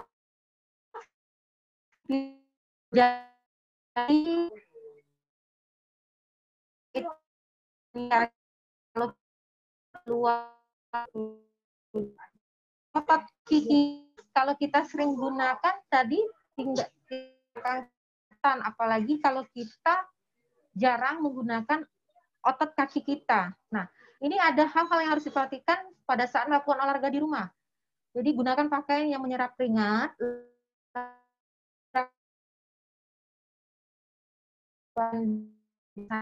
Nah, untuk usia 50 tahun ke atas berolahraga bisa melakukan senam yoga atau stretching dan menggunakan anggota tubuh. Lanjut, Ri. Lanjut. Nah, latihan fleksibilitas dilakukan untuk mencegah kekakuan otot. Lanjut untuk peregangannya ya. Lanjut. Nah, ini peregangannya. Contohnya Bapak Ibu ya bisa kita laksanakan. Contohnya tadi ini keseimbangan, yaitu latihan bermanfaat untuk meningkatkan kemampuan keseimbangan terutama pada kelompok lanjut usia. Lanjut. Nah, seperti ini Bu ya. Contoh latihan keseimbangan tanpa alat bantu. Jadi kaki kanan kita tekuk. Kalau kita melakukannya, ini sebagai contohnya aja Bapak Ibunya, kita nggak bisa melaksanakan ini dengan alat bantu, dengan kursi. Lanjut, Pak Ari. Lanjut. Nah, latihan aerobik dilakukan dalam rumah maupun di halaman rumah. Nah, seperti ini, Bu. Naik turun tangga, jalan cepat di halaman rumah, senam aerobiknya ya, dengan bersepeda atau lompat tali. Kalau kita usia lebih... Nah, ini latihan penguatan. Nah, latihan penguatan dapat dilakukan dengan atau tanpa beban. Gerakan dimudahkan untuk dilakukan, hindari beban yang terlalu berat. Ya, latihan penguatannya Bapak Ibu. Ini contohnya latihan penguatan, push up, squat. Kalau untuk lansia 60 ke atas, lebih baik tidak usah melaksanakan seperti ini ya Bapak Ibu ya. Nah, ini contoh latihan penguatan. Ini untuk usia seumuran 18 tahun sampai 40 tahun. Nah, ini latihan pernapasan untuk menjaga kebugaran fungsi paru kita. Lanjut.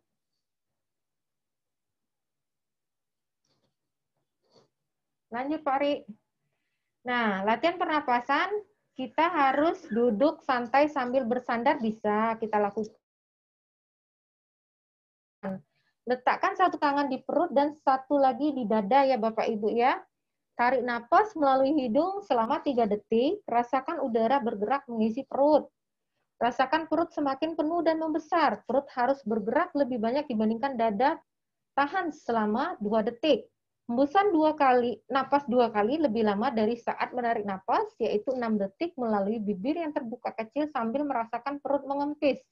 Ulangi sampai 10 kali, lemaskan bahu Anda sepanjang pengulangan dan jaga. Nah, selama wabah COVID-19 ini harus yang diperhatikan. Bapak Ibu harus mengingat setiap melakukan aktivitas harus mencuci tangan dengan sabun di air yang mengalir ya. Hindari menyentuh mata ya Bapak Ibu ya. Nah, minum air paling banyak 100 cc per jamnya. Jadi 8 liter dalam seharinya. Nah, jangan lupa pakai masker kalau Bapak Ibu keluar rumah ya Bapak Ibu ya. Nah, untuk keluar rumah juga kita harus berjemur di bawah sinar matahari antara jam 8 sampai jam 10.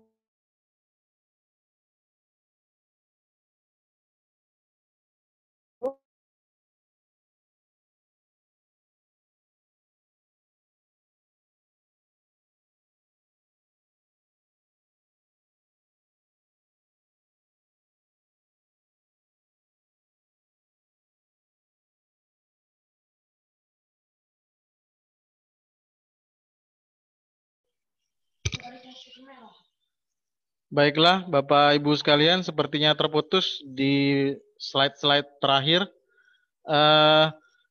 Materi terakhir kita akan dengarkan. Terima kasih kepada Ibu Hajah Marieni. Mohon maaf karena ada gangguan jaringan, jadi sehingga terputus di akhir slide.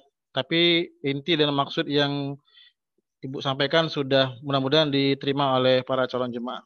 Baiklah, materi terakhir kita tentang masalah kesehatan jiwa. Ini sangat penting sekali Bapak Ibu sekalian, bahwa selain kita fokus pada masalah fisik jasmani, ada beberapa hal juga mengenai masalah kesehatan jiwa calon jemaah haji, di mana dikatakan tidak cukup ada juga jamaah kita yang mengalami kesehatan jiwa selama menunaikan ibadah di tanah suci. Untuk materi terakhir ini kami persilakan kepada Ibu Hajah Erfa. Apakah telah bergabung di ruang Zoom? Iya, ada Kak. Ya, baiklah, silakan Ibu Hajah Erfa. Beliau sehari-hari bertugas di Rumah Sakit Khusus Mata, Provinsi Sumatera Selatan. Kepada Ibu Hajah Erfa kami persilakan. Baik, terima kasih atas kesempatannya. Assalamualaikum warahmatullahi wabarakatuh.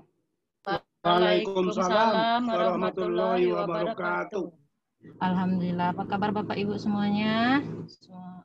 Alhamdulillah baik. Alhamdulillah. Baik, Bapak Ibu, seperti sudah dijelaskan oleh moderator tadi, terima kasih atas kesempatannya. Pada saat ini saya akan menyampaikan tentang kesehatan jiwa. Untuk slide-nya.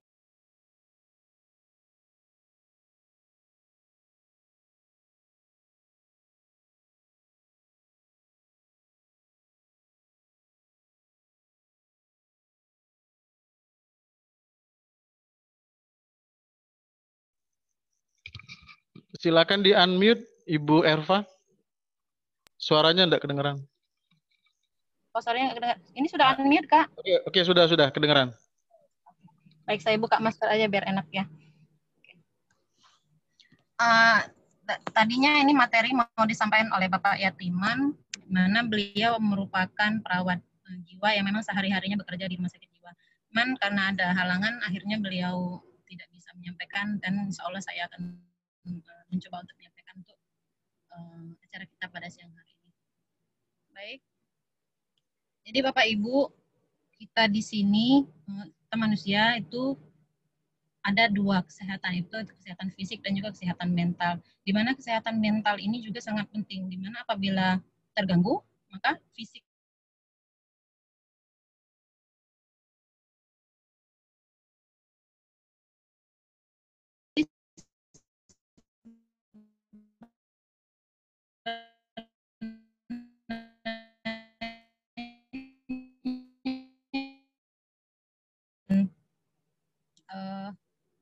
suasana di Gangguan jiwa di sini ada bermacam-macam, mulai dari gangguan jiwa berat. Contoh yang slide pertama tadi, Kak Ari. Slide yang pertama, ya. Gangguan jiwa berat, di mana seseorang itu tidak bisa menyadari dia ada di mana. Misalnya dia tidak bisa menyadari kalau seandainya dia itu sudah di Mekah. Mungkin jamaahnya masih merasa saya mau pulang, saya tidak mau di tanah suci kayak gitu. Jadi dia tidak menyadari di mana posisi dia saat itu. Kadang dia ngamuk-ngamuk, bicara sendiri, depresi, stres di sana. Karena banyak sekali sebenarnya faktornya yang ada di sana. Oke, lanjut. Lanjut, Kak Ari.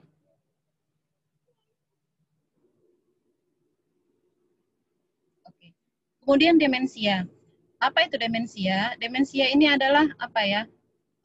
Perubahan perilaku, kemunduran berpikir pada orang dewasa. Misalnya nenek-nenek yang sudah pikun. Jadi dia merasa apa ya? Merasa masih muda kembali atau masih kecil kembali kayak gitu. Jadi kadang tingkah-tingkahnya yang aneh di sana. Jadi banyak sekali nanti akan ditemukan pada jemaah jemaah haji nanti di Arab Saudi. Gejalanya apa? Lupa. Kadang dia lupa taruh barangnya di mana, dia lupa taruh sandalnya di mana, kadang lupa kamarnya di mana, kayak gitu. Jadi banyak sekali nanti yang akan terjadi di Arab Saudi. Kami pengalaman kemarin ada salah satu jamaah dari, kalau nggak salah itu dari Kabupaten OI ya, ada salah satu jamaah ibu-ibu mungkin sekitar umurnya itu sekitar 65-70 tahun. Jadi mungkin kebiasaan dia di tanah air adalah kalau di kampung mungkin kebiasaan kalau sore-sore itu santai di rumah gitu ya. Dia itu kami temukan waktu itu di hotel, kita baru sampai di Madinah, baru sampai kita gelombang pertama di tahun 2018 itu. Kita sampai di hotel jam berapa ya, sekitar subuh kalau nggak salah. Jadi itu kejadian sekitar jam asar kalau nggak salah.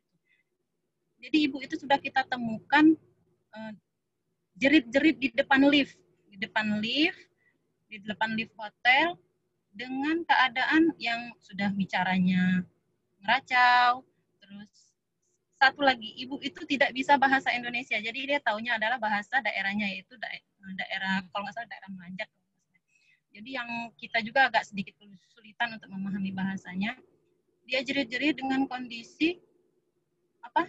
Pakai kain. Jadi dia tidak pakai baju, hanya pakai kain gantung di depan lift. Dia lupa kamarnya nomor berapa. Setelah kita deketin, mungkin dia masih panik, dia belum bisa terima kalau saat itu dia lagi terkunci di luar. Jadi setelah kita tenangkan, kita tanya, Ibu kamar nomor berapa? Dia hanya bisa nunjuk. Dia tidak tahu kamarnya nomor berapa, dia belum hafal. Oke, akhirnya ya sudah Bu, kita tenang dulu. Kita ajak ke kamar kita, petugas dia nggak mau. Ya sudah, akhirnya kita tenangkan di situ. Kebetulan, jadi ceritanya ibu itu mau buang sampah makanan keluar. Posisi kotak sampahnya itu ada di luar di depan pintu. Nah, ibu ini tinggal sendirian waktu itu di hotel karena 3 teman satu kamarnya itu sedang ke Masjid Nabawi. Dia tinggal sendirian karena memang apa ya, katanya dia lelah, memang tidak mau ke masjid saat itu, memang lagi tidak mau ke masjid. Jadi dia mau buang sampah ke depan kamarnya itu. Posisinya kan kalau kamar hotel itu kalau kita kalau dari dalam kita bisa bukanya untuk keluar, tapi kalau dari luar secara otomatis dia akan terkunci gitu ya, Pak ya. Jadi saat dia keluar membuang sampah, dia lupa memasang yang handle untuk pintu jangan sampai tertutup secara otomatis itu. Entah dia lupa, tapi sepertinya kayaknya memang ibu itu belum mengerti gitu, karena mungkin dia pertama kali tinggal di hotel atau apa, kita juga nggak tahu. Jadi alhasil ibu itu terkunci di luar. Terkunci di luar dengan posisi hanya memakai kain, tidak memakai baju. Dia teriak-teriak dengan bahasanya. Jadi apa ya? Memanggil orang Arab mana, apalagi orang Arab mana ngerti dengan bahasa ibu itu. Akhirnya setelah kita deketin, kita tanya ibu kamarnya nomor berapa, dia juga nggak tahu, dia hanya asal tunjuk gitu kamarnya ini. Akhirnya kita minta tolong petugas hotel untuk mencarikan kunci hotelnya. Kita juga bingung, mau nunjukkan nomor berapa kamarnya. Akhirnya kunci satu baris itu kalau nggak salah di sekitar 10 kamar dibawa oleh petugas hotel. Kita buka satu-satu. Kita buka satu-satu kamarnya itu. Akhirnya baru ketemu mana kamar ibu itu. Ternyata memang posisi ibu itu saat kita temukan itu sudah sekitar berapa ya? Sekitar 7 kamar dari kamar dia yang sebenarnya. Apa sebenarnya sih yang kita petik hikmahnya dari sini? Bahwa memang orientasi itu sangat penting. Susah, memang mungkin susah akan menghadapi kesulitan, tapi tetap kita harus bisa berorientasi di situ. Apalagi dengan usia yang sudah tua, kita memang perlu pendamping. Kalau memang tidak ada keperluan atau apa, kalau memang tidak bisa keluar kamar, memang tidak memungkinkan, tidak ada yang mendampingi, maka kita diamlah di kamar itu sendiri. Gitu. Atau kalau saya memang tidak takut atau apa-apa, segera hubungin petugas. Itu pengalaman kami di tahun 2018 dan menurut saya ini sangat penting sekali karena jamaah kita rata-rata itu adalah orang tua, kemudian iya kalau memang dia ada pendamping, kalau memang dia ngerti, mungkin yang pertama kali dia tinggal di hotel, pertama kali dia naik pesawat, pertama kali dia naik lift akan menimbulkan kebingungan tersendiri. Baik, lanjut Pak Ari. Nah, ini panik. Ini seperti di gambar tidak terkontrol. Jadi ini pengalaman juga kami waktu itu di Arafah. Jadi baru pertama kali sampai di Arafah itu memang kondisinya sangat panas sekali, berjubel, capek. Memang waktu itu kita mana kondisi. Jadi ada salah satu jamaah yang dia kayaknya sih dehidrasi, dia kurang minum. Jadi saat itu sangat gelisah sekali sehingga kan di Arafah itu kita kondisi lagi ihram ya, tidak boleh lagi ihram, kalau cowok itu tidak boleh memakai pakaian berjahit. Jadi bapak itu, seorang bapak-bapak, saat datang ke Arafah, dia tiba-tiba ngambil, memang tas jinjing dia itu di dekat dia, jadi dia buka tasnya itu, langsung ngambil baju kaos. Jadi kan, apa ya, saat tidak boleh, jadi saat ihram, di mana bapak itu memakai baju kaos yang untuk berjahit, otomatis ini kan akan menyebabkan hajinya juga di mana bapak itu harus membayar dam. Tapi sudah akhirnya kita tenangkan, kita bawa ke lokasi petugas. Setelah itu kita juga minta pembimbing ibadahnya untuk bagaimana solusinya ini untuk jamaah tersebut. Oke, jadi penyebab stresor gangguan jiwa di sana itu banyak sekali, mulai dari lingkungan yang asing. Tadi kalau di Indonesia mungkin banyak lingkungan kita itu yang banyak pohon, gedung-gedungnya nggak terlalu tinggi, terus udaranya juga masih enak. Tapi kalau di sana mungkin yang dilihat hanyalah adalah gunung-gunung berbatu, bukit-bukit berbatu, kemudian gedung-gedungnya yang tinggi, suasana yang panas, jadi akan sangat asing bagi kita. Tapi kita harus bisa beradaptasi dengan situasi. Kemudian situasi yang rentan konflik, yaitu tadi orangnya bermacam-macam, datang dari daerah yang bermacam-macam, kumpul di satu tempat, kadang pasti akan ribut, karena bisa jadi itu tadi misalnya ada teman kamarnya yang di kamar mandinya lama, sedangkan kita butuh waktunya cepat, atau yang lamban, banyak sekali. Jadi di situ situasinya memang yang sangat rentan konflik. Kemudian kebutuhan kita mungkin apa ya, kalau biasanya kita di Indonesia yang mungkin kebutuhan kita mudah sekali untuk kita dapatkan, misalnya di rumah kita semuanya tercukupi, tapi di sana mungkin yang awalnya kamarnya kita pun harus berbagi. Jadi banyak sekali ya stresor yang akan menimbulkan yang memang kita harus beradaptasi dengan suasana di sana. Kemudian apa pencegahannya? Itu ikhlas dan tawakal. Insya Allah kalau kita ikhlas, kita tawakal, berserah diri kepada Allah, terima saja kondisinya di sana, insya Allah kita juga akan bisa tetap sehat, jasmani, rohani, tetap bisa menjalankan ibadah kita. Kemudian berbagi cerita, jangan dipendam sendiri. Kalau memang ada yang tidak berkenan di hati, silakan untuk disampaikan. Bisa ke petugas, bisa ke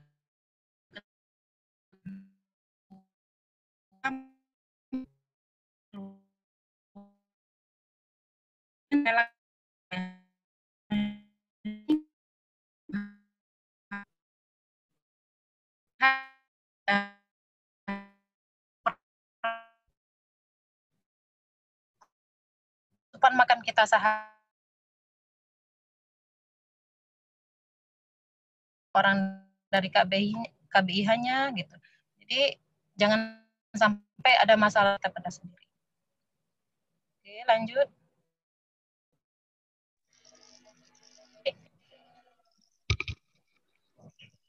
Sepertinya waktunya sudah habis, Bu Habis ya? Erva. Ya, Bu Erva. Oh ya, oke.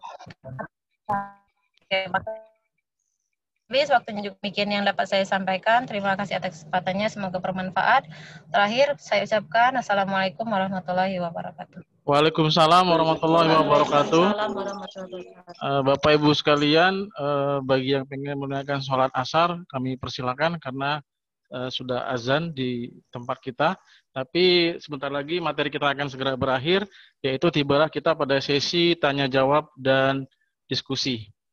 Tapi sebelumnya kami mengingatkan kembali, jangan lupa Bapak Ibu sekalian untuk mengklik daftar hadir pada acara hari ini, yaitu ketan hitam seri ke-6 dengan mengklik. Kemudian juga mengisi survei kepuasan Haji Sumsel bagi yang belum. Baiklah, kepada Bapak Ibu sekalian yang ingin bertanya sekitar 1 atau 2 orang, boleh meng-unmute sendiri mic-nya, atau nanti boleh diarahkan di kolom chat. Mungkin bantuan dari teman-teman sekalian mungkin bisa menghandle karena situasi saya tidak memungkinkan. Ya, silakan Bapak Ibu yang ingin bertanya. Assalamualaikum warahmatullahi wabarakatuh. Waalaikumsalam warahmatullahi wabarakatuh. Ibu Nelit ya, Ibu Bu ya? Nelita, Pak. Oh, Nelita. Jamal. Ya, silakan. Ya, saya dari Surup. Silakan, Bu. Dari Surup, Pak. Silakan, Ibu. Yang akan saya tanyakan ini masih berharap-harap, masih cemas-cemas kita sampai pokoknya dalam doa terus, Pak. Apakah ada, mohon izin Pak ya, bayang-bayang kita bisa berangkat, Pak. Mudah-mudahan kita berangkat. Apakah kita kalau berangkat tuh kita harus divaksin dulu, karena insya Allah vaksin kita nanti mungkin bulan Desember sudah siap, Pak. Kalau saya lihat di berita-berita. Demikian pertanyaan saya. Billahi taufik wal hidayah. Wassalamualaikum warahmatullahi wabarakatuh. Waalaikumsalam warahmatullahi wabarakatuh. Terima kasih Ibu. Ini menjadi kekhawatiran kita bersama mengenai pelaksanaan jemaah haji tahun depan. Mengenai jawaban ini kami mohon kesediaan untuk Bapak Haji Fauzuddin, apakah masih bersama kita di ruang Zoom ini? Kami persilakan. Itu pasti pertanyaan dari teman-teman semua, Pak. Ya, silakan. Silakan Pak Haji Fauzuddin untuk menjawabnya. Baik, terima kasih Ibu pertanyaannya. Ya. Ya, Pak. Insya Allah, Bu. Jadi sekarang nih yang penting kita persiapkan kita ya.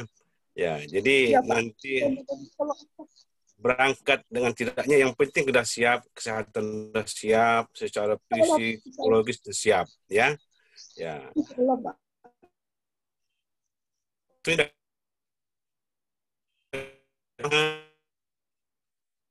juga di dan haji seandainya musim ini masih diberangkatkan juga, ya. Jadi insya Allah sama-sama kita berdoa semuanya, insya Allah pandemi ini segera berlalu, ya, dan haji tetap terlaksana seperti biasanya, ya. Ya. Amin. Pokoknya kita tetap berusaha maksimal, kita persiapkan segala persiapan kita, ya. Tetap berpikir positif, selalu bahagia, ya. Amin, ya. Ya. Ya, amin, amin. Insya Allah tetap berangkat, Bu, ya, sama-sama berdoa, ya. Amin. Allah, terima kasih, Pak. Mengenai vaksin tadi Pak Haji Fauzuddin yang ditanyakan oleh Ibu, mohon ditanggapi Pak. Iya. Oh, vaksin. Kalau vaksin kan sudah, kalau vaksin meningitis kan sudah vaksin kemarin. Kalau vaksin meningitis vaksin ini vaksin COVID-19. Corona. Kalau meningitis sudah Pak. Ya.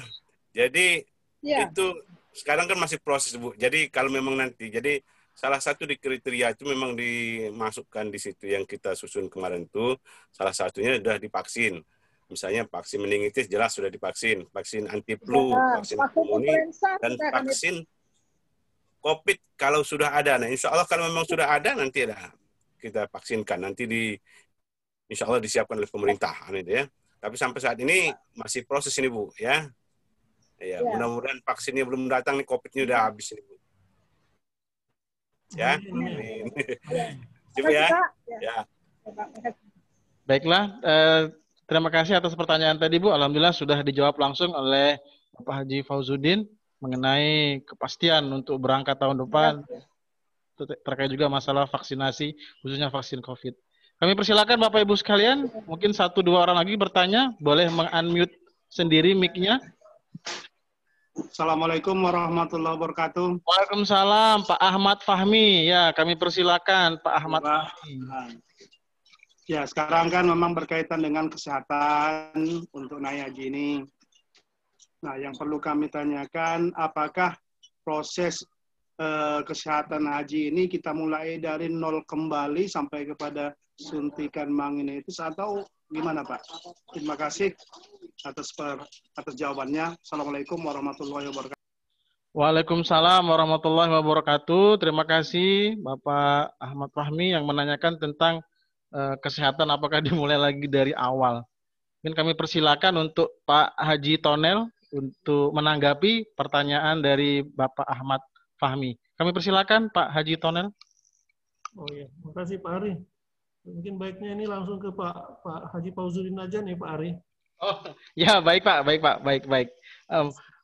Kami minta kembali kepada Bapak Haji Fauzuddin untuk menanggapi pertanyaan dari Pak Ahmad Fahmi. Baik, terima kasih Pak Ahmad Fahmi. Ya. Jadi perlu diketahui kesehatan itu sangat dinamis, Pak. Ya. Jadi dia berubah-ubah. Ya. Hari ini sehat, mungkin minggu depan kita mungkin ada masalah dengan kesehatan dan lain sebagainya, ya. Jadi memang dianjurkan 2 bulan, 3 bulan, bahkan setiap bulan kalau memang ada risiko di kita, dianjurkan tetap kontrol, ya. Jadi insya Allah nanti tidak ngulang dari awal lagi, Pak. Jadi yang bermasalah dengan risiko kesehatannya, sering-sering kontrol supaya status kesehatannya tetap diupdate dan risiko kesehatannya bisa ditekan, bisa dikendalikan, Pak, ya. Ya misalnya vaksin, kalau vaksin tahun kemarin udah divaksin, insya Allah tahun ini tidak lagi. Karena vaksin itu, vaksin meningitisnya itu 2 tahun masa berlakunya, ya.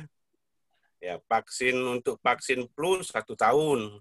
Kalau kemarin ada yang divaksin pneumonia itu 5 tahun kalau tidak salah, ya. Ya, cukup Pak. Ya, cukup Pak Fauzin. Ya, terima kasih. Alhamdulillah, terima kasih tanggapan dari Pak Haji Fauzuddin terhadap pertanyaan Bapak Ahmad Fahmi. Satu lagi pertanyaan sebelum kita tutup. Silakan Bapak Ibu sekalian meng-unmute sendiri mic-nya sambil kami ingatkan untuk mengisi daftar hadir. Apakah masih ada pertanyaan Bapak Ibu sekalian? Kalau tidak ada, silakan. Ada Pak. Oh, Ibu Yeni Utami, Ibu ya? Ini dengan Ibu Yeni. Ya, silakan Iya, Ibu. iya Pak. Yeni, ini Pak mau nanya untuk yang jatah orang tua yang di atas 70 tahun Pak. Apakah ada peluang untuk bisa berangkat tahun ini? Terima kasih Pak. Baiklah. Untuk yang umur ini. Yeni Utami.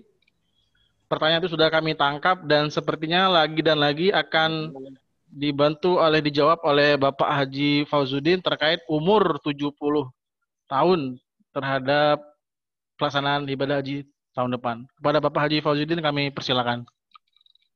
Baik, terima kasih Ibu. Ya, Bapak kemarin sudah ada belum Bu? Sudah masuk daftar haji yang 2020 belum kemarin tuh Bu?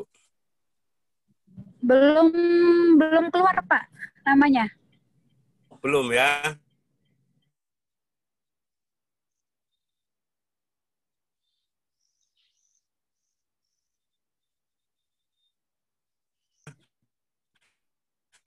Jadi ini insya Allah bertunda tahun ini yang untuk dibuat baru. Yang untuk prioritas itu kalau tidak salah Kemenak itu 75 tahun ke atas. Karena kan masih banyak yang 75 tahun. Nanti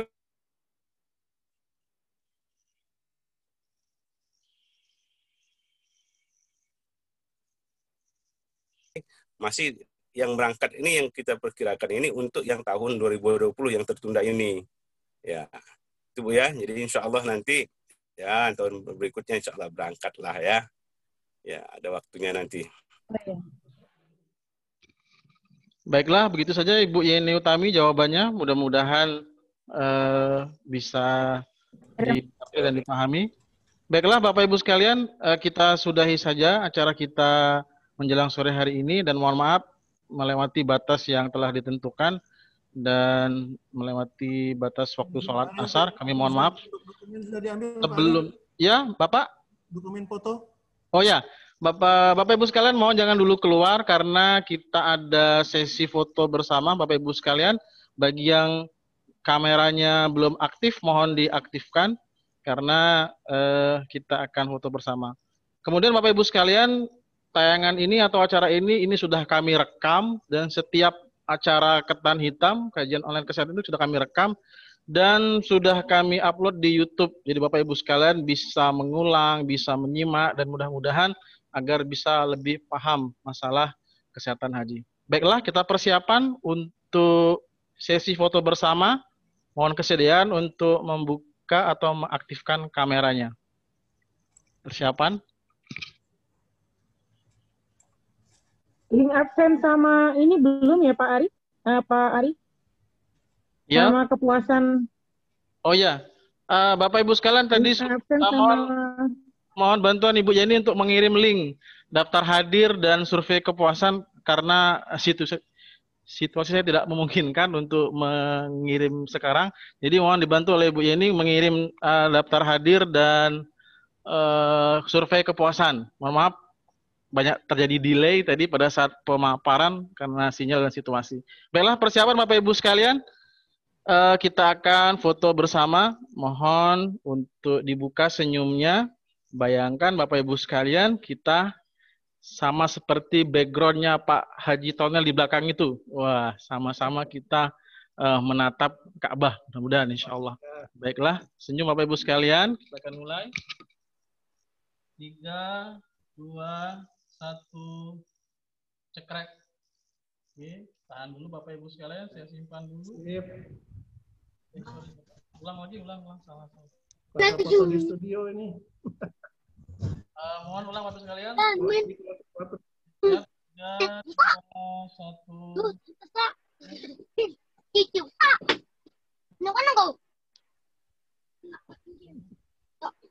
Berikutnya halaman berikutnya. Halaman kedua. Oke, persiapan. Senyum. 3, 2, 1.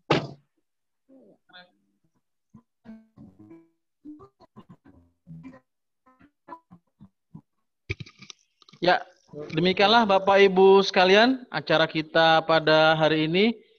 Kami selaku moderator dan host tentunya banyak kekurangan terkait masalah teknis, masalah jaringan dan sebagainya. Mudah-mudahan di masa yang akan datang Bapak Ibu sekalian bisa memberikan kabar terkait acara kita ini. Jadi memang setiap seri digilirkan, misalnya hari ini KBIH apa, tapi tidak menutup kemungkinan KBIH yang lain itu boleh untuk ikut serta, bergabung. Semakin sering ikut serta, mudah-mudahan semakin paham dan semakin siap untuk menunaikan ibadah haji tahun depan.